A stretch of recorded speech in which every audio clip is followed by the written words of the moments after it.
September 11, 2001 happened 17 years ago, but for Karen Huff at Gaither High School, it feels like it was yesterday. It's really personal.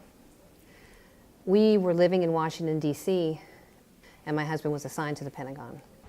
Huff worked as a guidance counselor at George Washington Middle School in Alexandria, Virginia, while her husband, Paul, worked as an Air Force colonel at the Pentagon. And the principal came into the guidance office, and we were swamped, but he took me aside, and he pulled me into my office real quick, and he said, "The Pentagon's been hit by a bomb, and we're on lockdown, and I just wanted you to have a minute to compose yourself." Huff didn't know at the time that it was actually a plane.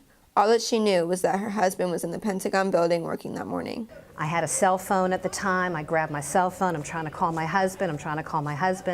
And I couldn't get him.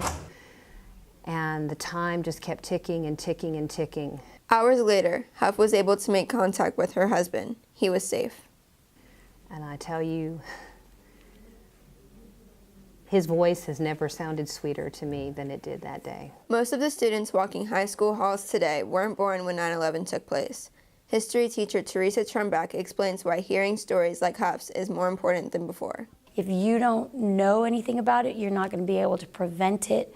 And I think it's really important for younger people to understand what older people have gone through. Following 9/11, science teacher Kelly Weeks brought supplies to the first responders and rescue dogs at Ground Zero. So we had gone to Walmart and we bought a bunch of dog food and supplies. And we loaded up my Toyota 4Runner, which I took to New York. She said the destruction was significant. Everything was covered in dust. There was paper everywhere, glass broken everywhere. We had to be very careful, watching out for steel and pieces of metal. For Huff, she wants students to remember the spirit America had following the tragedy.